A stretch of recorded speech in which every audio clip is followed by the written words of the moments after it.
Moray Verabotai, Shalom, Uvracha, la Gemara dans le traité Yevamot, elle dit que Am Israël, Baishanim, Rahmanim, Gomle Hasadim. Am Israël, il est Baishanim, il est timide. En fait, pour dire qu'ils n'ont pas d'insolence. Ils ne sont pas insolents. Ils ne sont pas cruels. Rahmanim, miséricordieux.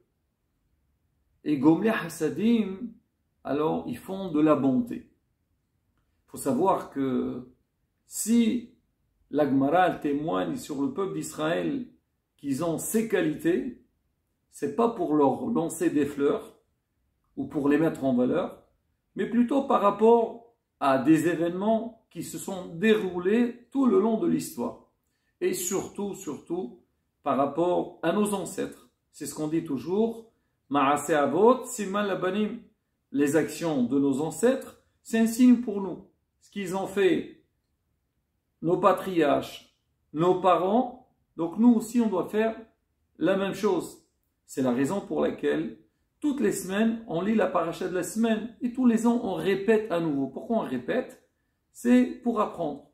C'est ce qu'on dit, Sefer Bereshit, le premier livre de la Torah, il n'y a que des histoires. Pourquoi? Normalement la Torah c'est Melachon Hora'a. C'est un enseignement, plutôt il y a 613 mitzvot. C'est énorme. Il fallait que la Torah commence déjà depuis le début à nous enseigner donc les commandements, les règles à suivre pour respecter la religion juive. Mais plutôt, la Torah raconte des histoires. Abraham, Isaac, Yaakov, les Shvatim, et ainsi de suite. En fait, on dit pourquoi? C'est pour qu'on apprenne comment l'être humain il doit se conduire. Ça, c'est quelque part, c'est un guide pour un mode de vie. Je veux prendre une des trois qualités que la Gemara a citées, c'est la bonté. C'est Am Israël, ils font du bien, ils sont généreux. Alors on apprend ça de qui? Abraham Avinu. Comme on le sait tous, on dit Abraham, Ish ha-Hesed. C'est l'homme du Hesed, de la bienfaisance. Et c'est ce qu'on voit chez lui, il a énormément travaillé de ramener les gens vers Akadosh Baruch Hu, vers Hachem, mais c'était pas seulement avec des conférences, avec des discours, mais plutôt non. Il a ramené les gens chez lui à la maison, il leur a donné à manger, il s'est occupé d'eux, et après il leur a appris, il a fait connaître le nom d'Akadosh Baruch Hu. Comme la Torah le témoigne, Wayeta Eshel Bever Sheva, il a planté Eshel, on dit c'est quoi Eshel? On dit un arbre, mais plutôt on dit Achila Shtiya Lina. Il a donné à manger aux gens, Shtiya, boire, et aussi pour qu'ils dorment chez lui. Et Hakamim explique aussi les vaillants, il les a accompagnés une fois qu'ils ont eu ce qu'ils avaient besoin. Maintenant, on va essayer de voir un petit peu ce que la Torah a raconté vraiment sur Abraham Avinu dans ce domaine-là de la bienfaisance et de la bonté. Parashat Wayera. La paracha, elle dit que Abraham Avinu, donc il était à l'extérieur, à côté de la maison. Ce jour-là, il faisait très chaud. C'était le 3e jour de la Brit Mila. Et il n'y avait pas du tout de passage. Et Abraham, il voulait faire cette mitzvah de Achnasat Orhim, faire entrer des invités chez lui à la maison. Hachem, il a vu qu'Abraham, il n'était pas bien. À la fin, il a envoyé 3 Melachim. Ils se sont présentés comme des personnes simples et Abraham il les a accueillis et donc il a fait tout ce qu'il faut, donc comme la Torah le raconte. C'est vrai, ce qu'il a fait Abraham, c'est quelque chose d'exceptionnel, d'extraordinaire. Maintenant, pourquoi la Torah nous a raconté ça?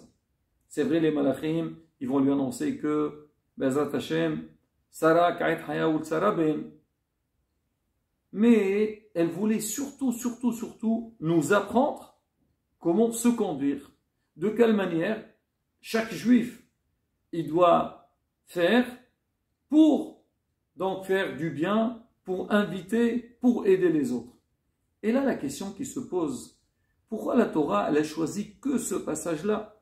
Allez, on a bien dit au début que Wayita Eshel Bever Sheva, c'est qu'Abraham Avinu, donc on va dire il a fait une tente à Beersheva, et là c'est marqué, c'était ouvert des 4 côtés, et toute personne qui passait, il savait que chez Abraham, il aurait de quoi manger. Et Abraham, il s'est énormément fatigué. Donc, pour tous les gens qui sont passés, la Torah, alors, si vraiment elle voulait donner un message de bonté, d'Arnasat Urhim, alors elle aurait pris ce cas-là. Et dans ça, on va voir comment, de quelle manière, comment Abraham il a intéressé les gens, qu'est-ce qu'il leur a donné à manger, l'ambiance chez lui à la maison. C'était pas du tout simple, on sait quand on a un invité, il y a du travail, il faut préparer, c'est normal. Abraham Avinu, c'était tous les jours.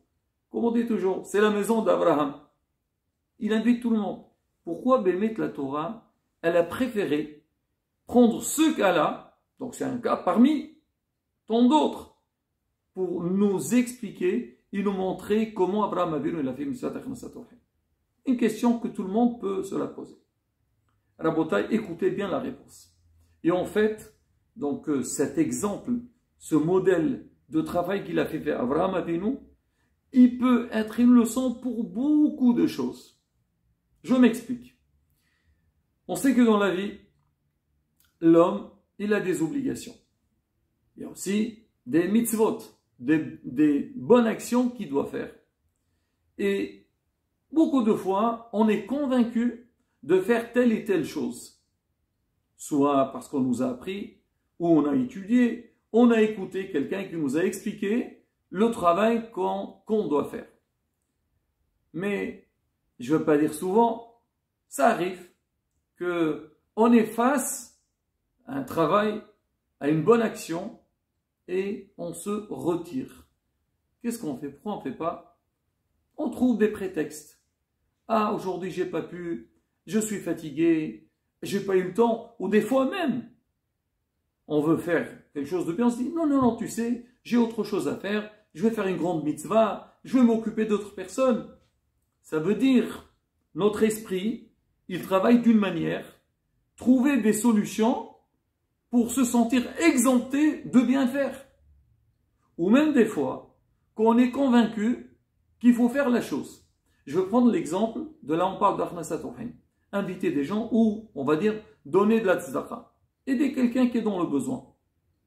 On a compris, c'est bien, et surtout on nous dit, c'est une grande ségoula, ou tzedaka tatzil memaut. Dans la tzedaka, tu es protégé, et ainsi de suite. Il y a, comme on dit, on parle beaucoup de cette grande mitzvah.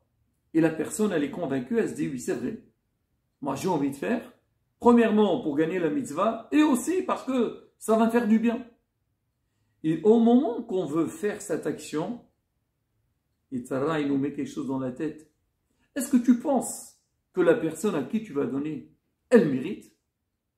Peut-être s'il va te rouler. Lui, en vérité, il n'a pas besoin. Mais il fait semblant qu'il est mendiant, qu'il est dans le besoin, et il est en train de rouler tout le monde. Et beaucoup de fois, on se dit, oui, c'est vrai, c'est vrai. Qui me garantit que ce monsieur, il est dans le besoin? Ou j'entends quelqu'un mal parler, jamais j'écoute ce qu'il dit. Mais cette fois-ci, il a raison. Il a raison. Qu'est-ce qu'on fait? On se retire et on laisse tomber cette mitzvah.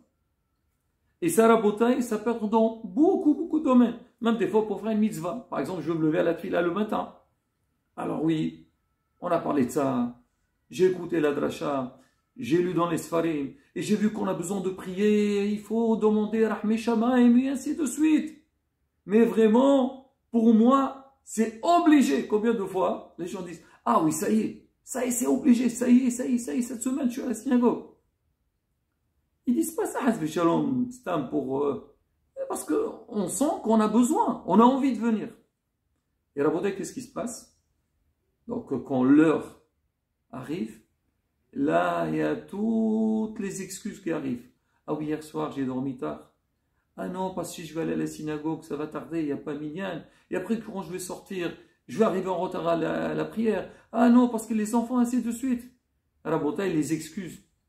Il n'y a pas de fin. Toujours, comme on dit, les portes de la teshuva, on dit, elle n'est pas fermée. Mais on dit aussi, la porte des réponses, il y a toujours des réponses. Et Rabotai, ça c'est encore un petit exemple. Mais dans tout, Rabotai, vient la Torah nous donner l'exemple d'Abraham Avinu. C'est vrai qu'Abraham Avinu, il a énormément aidé les gens. Il a passé sa vie, comme la Torah le dit, les âmes qu'il a fait à Haran, c'est-à-dire quoi, Asou, il a converti, il les a ramenés vers Akadosh Baruch. Elle a pris que ce cas-là, pourquoi?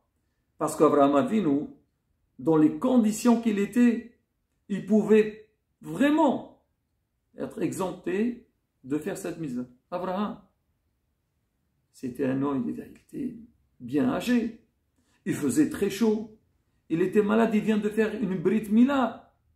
Donc, 3e jour après la Brit Mila. Donc, Abraham Avinu, au fond de lui, même à Kadosh Baruch, il a dit, je vais tout faire pour qu'il ne fasse pas aujourd'hui cette mission parce qu'il est fatigué. Abraham n'était pas tranquille.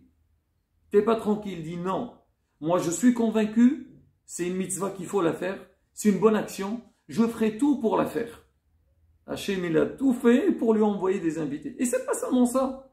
Comment il a agi, Abraham? Wayar, il a vu, Wayar Tsaqatam, il a couru vers eux. Où il a Bakaras Abraham.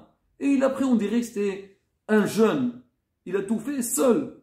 Et même les choses que peut-être il ne pouvait pas tout faire en même temps, il a envoyé, il a demandé, Sarah, Louchir, Aserogot, il a parlé à ses serviteurs, allez préparer, rouler. Pourquoi? C'est pour dire, si moi je suis convaincu que cette action, elle est importante, je dois la faire, rien ne doit m'arrêter, rien ne doit me bloquer, j'irai jusqu'au bout, parce que moi je sais, il faut arriver. Si moi je suis convaincu qu'il faut arriver, ben on arrive. Et Rabotai, c'est un message exceptionnel. Comme on l'a dit tout le long du cours, mais c'est bien de répéter. C'est que toute une question de volonté. Quand on a la volonté, la première des choses, comment d'être convaincu de la chose. Et pas des fois dire je ne suis pas convaincu. Tu n'es pas convaincu parce que tu ne veux pas réfléchir. Ce n'est pas parce que tu n'es pas convaincu. Tu ne veux pas te convaincre. Mais regarde, comprends, tu as compris. Là, c'est comme ça. Allez, je vais aller jusqu'au bout. Et bien, Azrat Hashem, on dit, tout celui qui veut faire, Hashem, il l'aide pour bien faire.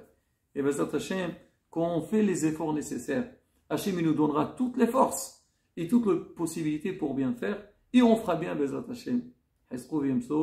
Shabbat Shalom, on vorach.